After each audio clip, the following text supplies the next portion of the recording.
아름답고 우아한 라이프를 꿈꾸는 아우라 언니의 책 읽는 시간입니다. 안녕하세요. 아우라 언니예요. 오늘은 처음으로 한국 고전과 또 모든 사람들에게 잘 알려져 있던 책에서 벗어나서 스타 강사 김미경 님이 쓰신 책 꿈이 있는 아내는 늙지 않는다를 읽어드리려고 해요. 저도 결혼 후에 육아하느라 또 살림하느라 바쁘게 지내다 보니 저의 꿈을 생각하기보단 아이들의 장래 그리고 눈앞에 닥친 현실에 급급해하며 하루하루를 살아내기에 바빴던 것 같아요. 아이들의 성적표가 엄마의 성적이 되고 또 내 이름보다는 누구누구의 엄마, 누구의 아내가 익숙해져 가고 있었죠. 그러던 어느 날 이 책을 선물해준 친구 덕분에 나도 다시 꿈을 꿔도 되겠구나 하는 생각을 하게 되었습니다. 잠시 잊고 지냈던 꿈들, 지금부터라도 그 꿈을 향해 한 발짝 나가보는 건 어떨까요? 꿈이 있는 아내는 늙지 않는다. 김미경. 골든타임의 주인공이 되는 방법. 내 강의를 들은 사람들은 어떻게 그렇게 강의를 잘하세요? 어떻게 그렇게 잘 아세요? 라고 묻는다. 글쎄, 많이 보고 듣고 공부하고 많이 준비한다. 라는 말 외엔 달리 답변할 말이 없다. 텔레비전 방송을 시작하고는 선생님 강의를 듣다 보면 울다가 웃다가 정신이 없어요. 라는 이야기를 많이 듣는다. 나는 지난 16년 동안 강의하면서 사람들이 언제 웃고 언제 우는지를 알게 되었다. 사실 알고 보면 그들이 울고 웃는 것은 내가 울리고 웃겨서가 아니다. 내가 의도한 것과 관계없이 스스로 울고 웃는다. 내가 하는 이야기에 사람들이 울고 웃는 이유는 내 이야기가 자기 이야기와 같다고, 자신의 생각과 같다고 생각하기 때문이다. 아니나 다를까 강의 후 시청자들에게 모니터링 해보면 어쩜 그렇게 내가 경험한 것과 똑같아? 어쩜 그렇게 내 마음을 잘 알아? 내 마음을 꿰뚫어 보는 것 같아. 라는 의견이 많다. 그런 반응을 들으면 다시 한번 내 삶에 감사하게 된다. 내가 처음부터 많은 것을 가지고 있었고 풍족한 환경이었다면, 그 숱한 경험을 직접 해보지 않았다면 삶의 흔적이 묻어나는 강의를 할 수 없었을 것이다. 사람들과 공감할 수 있는 강의, 귀 기울여 들을 만한 이야기를 할 수 없었을 것이다. 그래서 요즘도 회사를 경영하다가 어려움이 있을 때마다, 한 번도 해보지 못한 일을 할 때마다, 그리고 한계에 다다를 때마다 이 고비를 넘기고 나면, 이 고생을 끝내고 나면, 이 과정이 지나고 나면 사람들을 울리고 웃길 이야깃거리가 또 많이 나오겠구나. 이게 다 내 자산이며 내 능력의 토양이 되어줄 거다라고 생각한다. 그리고 그 과정을 기꺼이 받아들이며 순간순간을 넘긴다. 경험이 능력으로 승화되는 순간이 온다. 대한민국에서 아내라는 이름으로 살아가는 여성들은 꽤 쓸모있는 경험을 한다. 여자로, 아내로, 엄마로, 주부로, 며느리로, 자식을 키우는 딸로 숱한 일을 경험하면서 산다. 그리고 그런 경험을 통해 노하우와 역량을 많이 쌓는다. 그런데도 대부분 자신의 인생이 허무하다고 생각한다. 나이 50이 되면 그들이 마주 앉아서 가장 많이 하는 말이 우리가 이 나이까지 살면서 해놓은 게 뭐가 있니? 이다. 그러면서 한편으로는 예, 내가 여태까지 살아온 거 말로 하면 한 달을 얘기해도 다 못하고 책으로 쓰면 10권도 넘을 거야. 라고도 한다. 참으로 앞뒤가 맞지 않는 이야기다. 책으로 쓰면 10권인데 왜 아무것도 해놓은 것이 없다고 할까?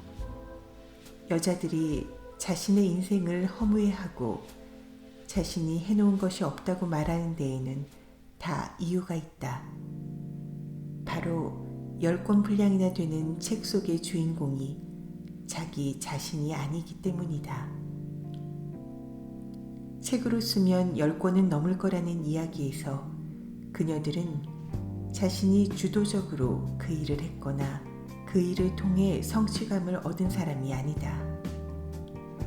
이야기 속에서 그녀들은 누군가의 성취를 도와주었거나 잘못되어 책임을 뒤집어 썼거나 누군가에게 상처를 받았거나 하는 사건의 배후 인물이기 때문이다. 자신의 인생을 조연이나 엑스트라로 사는 것이다. 누군가의 성공을 돕거나 조연이 되는 것이 가치가 없는 것은 아니다. 하지만 인생에 대한 상실감과 허무감을 느끼게 되는 선택이라면 하지 말아야 하는 것이 아닌가? 나는 운이 없어서, 나한테는 기회가 없어서 라고 말하며 다른 사람의 조연으로 살려고 이 세상에 태어난 것은 아니다. 내게도 기회가 오고 운이 온다. 그러니 준비하고 있어야 한다. 사람에게는 누구나 골든타임이라는 것이 있다. 골든타임은 마음에 품고 있던 꿈이나 계획이 현실과 기가 막히게 맞아떨어지는 시점을 말한다. 우리 동네에 만두가게가 하나 생겼다. 차를 타고 지나다 보면 커다란 솥에서 김이 모락모락 나는 것이 꽤 먹음직스럽게 보였다. 그런데 사려고 하면 묘하게도 타이밍이 맞아떨어지지 않았다. 길가에 잠깐 차를 세우고 만두를 사야 하는데 길에 차가 너무 많이 주차되어 있었다. 그리고 딱 차를 대기 좋을 때나 걸어서 지나갈 때면 집에 먹을 것이 많아 사지 않았다. 그래서 언젠가 저 가게에서 꼭 만두를 사야지 라고 마음먹었는데도 이런저런 이유로 1년이라는 시간이 후딱 지나가 버렸다. 그러던 어느 날 모든 상황이 맞아떨어졌다. 주차할 자리도 있었고 마침 애들은 만두를 먹고 싶다고 했다.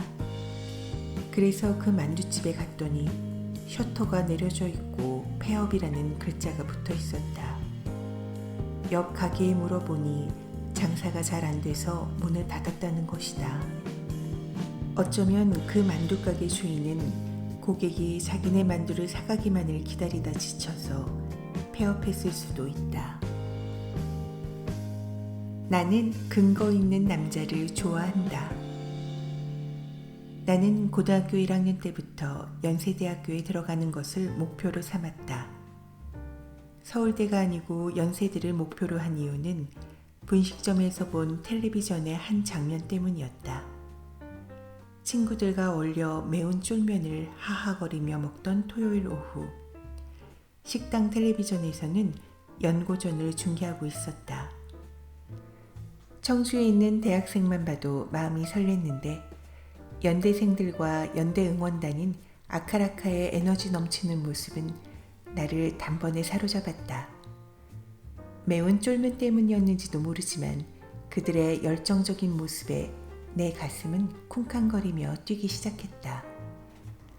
특히 금장 달린 빨갛고 파란 재킷에 하얀 주름 치마를 입고 속옷이 보일 정도로 펄쩍펄쩍 뛰면서 춤추는 치어리더들한테 눈을 뗄 수 없었다.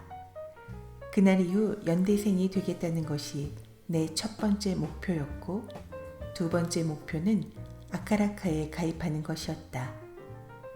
드디어 1983년 3월 꿈에도 그리던 연세대학교 작곡과에 입학했다. 그렇지만 입학 첫날에는 그다지 유쾌하지 않았다. 입학식장에 들어서자마자 세련되고 예쁘게 차려입은 서울 애들한테 주눅이 들었다. 그날 나는 빨간 체크무늬 치마에 밤색 재킷을 입고 거기에 맞춰 빨간 구두를 신었다. 양장점을 하시던 엄마가 대학생이 된 기념으로 서울 애들한테 기죽지 말라고 지어주신 옷이었다. 나름대로 멋을 부린 건데 서울 애들과 있으니 촌스럽기 그지없었고 오히려 아줌마같이 보였다. 나 말고도 촌스럽게 입고 있는 애들이 몇 명 있었는데 속으로 저 애들도 지방에서 온 모양이라고 생각하며 다소 위안을 삼았다. 작곡과 수석 입학이기도 했지만 시골에서는 부모가 자식 입학식에 을에 참석하는 것이려니 해서 아버지는 휴가를 내시고 엄마는 양장점을 단골 손님한테 맡겨두고 서울로 올라오셨다. 그런데 서울에서는 그렇지 않은 모양인지 입학식에 참석한 부모가 드물었다. 나는 부모님이 입학식에 오셨다는 것이 촌스럽게 느껴졌다. 입학식이 시작되자 아이들이 삼삼오오 모여 나를 가리키며 제가 우리 과에 수석으로 입학한 애래 라며 수근거렸다. 세련된 옷차림을 한 애들 가운데 한 친구가 나한테 와서는 네가 증평에서 온 김미경이니? 라고 말을 걸었다. 내가 머쓱해하며 그렇다고 대답하자 아, 네가 수석을 차지한 애 맞구나? 난 차석을 한 혜준이라고 해 하며 인사를 건넸다. 그러자 아이들이 하나둘 내 주위로 모여들었다. 내 모습을 뒤에서 지켜보던 부모님은 자랑스러운 표정을 숨기지 못하셨다. 아버지는 너무 으스해지신 나머지 아직 친해지지도 않은 과아이들을 때로 데리고 가서 비싼 갈비탕까지 사주셨다. 아버지는 식사도 하는 둥 마는 둥 하면서 시골 증평에서 자식을 키우느라 얼마나 힘들었는지 애가 어떻게 공부했는지 구구절절 이야기 보따리를 풀어놓으셨다. 아이들은 재미있게 들어주었지만 나는 아버지가 그냥 빨리 가셨으면 좋겠다는 생각만 했다. 아이들이 나를 이름을 들어본 적도 없는 시골에서 온 애라고 여기는 것이 너무 싫었다. 여자들이 넘어야 하는 4개의 산맥. 나는 23살 때 직장 생활을 시작했다. 이제 딱 44이니까 22년 동안 쉬지 않고 일한 셈이다. 아이 낳을 때 잠깐, 조금 쉬는 기간 잠깐을 빼고는 지금까지 계속해서 일을 하고 있다. 여자가 20대부터 40대까지 쉬지 않고 일하려면 남자는 한 번도 넘지 않아도 되는 산맥을 4번이나 넘어야 한다. 첫째 산맥은 대부분 직장 생활을 처음 시작하는 단계에서 온다. 직장 생활을 2, 3년 하다 보면 그냥 이유 없이 다니기 싫을 때가 있다. 이게 바로 첫 번째 산맥이다. 직장이 나한테 안 맞는 것 같고 하는 일에 소질이 없는 것 같고 사장이 마음에 안 들고 월급도 적고 비전도 없다는 등의 핑계를 대면서 직장을 그만둘 이유를 찾지만 무엇보다 가장 큰 이유는 일이 어느 정도 익숙해지면서 매너리즘에 빠지기 때문이다. 첫 번째 산맥을 간신히 넘고 나면 두 번째 산맥이 나타난다. 대개 27에서 8, 9즈음에 결혼하면서 오는 산맥이다. 직장 생활도 할 만큼 했으니 모아둔 돈으로 혼수 장만해서 결혼하고 남편이 벌어다 주는 돈으로 알뜰하게 살림하면서 살고 싶은 마음도 있다. 사회생활을 하던 내 친구들도 결혼하면서 거의 일을 그만두었다. 결혼하면서 일을 그만두지 않고 버티더라도 엄청난 세 번째 산맥이 다가온다. 바로 임신이다. 여자가 임신하면 호르몬이 변해 육체적으로나 정신적으로 매우 힘들어진다. 임신해본 여성이라면 알겠지만 아이가 생기면 무척 졸리다. 그래서 화장실에서 변기 뚜껑 덮고 앉아서 졸기도 한다. 화장실 칸이 좁으면 화장실 칸 벽에 머리라도 기대서 잘 수 있으니 오히려 감사하다. 그런데 그것도 잠깐이지. 눈치 보여서 제대로 줄 수 없다. 축하하고 축하받을 일이지만 임신해서 일 소홀히 하는 거 아니야?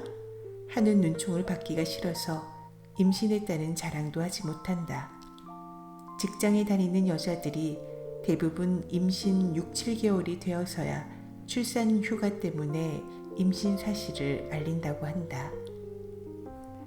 일하는 여자들의 실정은 이런데 임신복은 어떤가? 둘째를 낳고 10여 년 만에 막내를 임신해서 임신복을 사러 갔는데 예나 지금이나 변한 것이 없이 축 임신이라고 써붙인 것처럼 여기저기 리본이 달려있는 것이 아닌가? 배에 달았으면 됐다 싶은데 등에도 달고 허리에도 달고 어렵게 리본 안 달린 옷을 찾으면 결국 바지 끝에 달려 있었다. 하여간 3번째 산맥을 넘고 나면 마지막으로 가장 높고 무시무시한 4번째 산맥에 맞닥뜨리게 된다.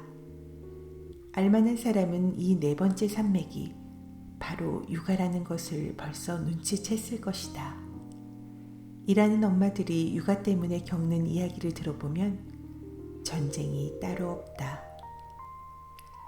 아침에 어린 것을 깨우는 것부터 전쟁이다. 안 간다고 떼쓰는 아이를 들쳐들고 애 머리도 산발, 엄마 머리도 산발한 채 놀이방에 데려다 놓은 뒤 선생님들 퇴근 시간 전에는 애를 찾아와야 한다. 어떤 날에는 가지 말라고 애가 등에 쫙 달라붙어서 떨어지지 않는다. 그러고 손을 쥐고 있으면 그 힘이 얼마나 센지 하나 떼어내면 하나가 와서 붙고 하나 떼어내면 하나가 또 붙는다. 그걸 확 집어던지고 출근하면 버스 안에서 내가 몇 푼이나 번다고 이 짓을 하나 하는 생각이 안 들 수 없다. 엄마만 힘든 것이 아니다. 애들은 애들대로 헷갈린다. 아침에는 놀이방에 안 간다고 울어놓고 저녁에는 놀이방에서 자고 가겠다고 운다.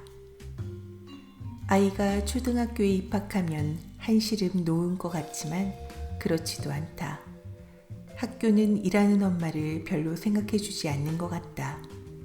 급식 당번이라 해서 자꾸 밥으로 오라가라 하는데 일하는 여자가 일하다 말고 11시에 밥으로 갈 수 있겠는가? 밥 푸는 것이 여자가 전문이라 치자.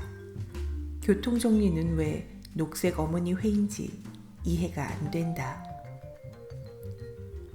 엄마만큼 사는 것도 어렵더라. 자랄 때는 이 세상에서 가장 얄미운 사람이 바로 엄마였다. 그런데 자식 낳아서 키우면서 사회생활을 하다 보니 5씩 낳으면서 그렇게 열심히 사는 것이 쉽지 않았겠구나 싶었다. 그래서 내가 가장 존경하는 사람이 엄마라는 것이다. 세탁기에 식기세척기에 청소 로봇이 있는 시대에 산다고 남자들은 여자들 살기 편해졌어 라고 하지만 실상 여자들 생활은 나아진 것이 없다. 나는 우리 세대, 엄마 세대, 할머니 세대가 겪었던 아픔을 우리 딸들에게 물려주지 않는 것이 또 다른 의무라고 생각한다. 열심히 노력해서 딸들이 편하게 살 수 있는 기반을 닦는 것이 바로 내가 할 일이라고 생각하며 하루하루를 보낸다. 내가 이런 목소리를 내는 것이 얼마나 많은 영향을 미칠지는 모르지만 내 이야기를 듣고 조금씩 바뀐 사람들이 다시 또 다른 사람들을 조금씩 바꿔간다면 우리 딸들은 지금보다 더 나은 세상에서 살 수 있을 것이다. 변화 관리 능력을 키워라.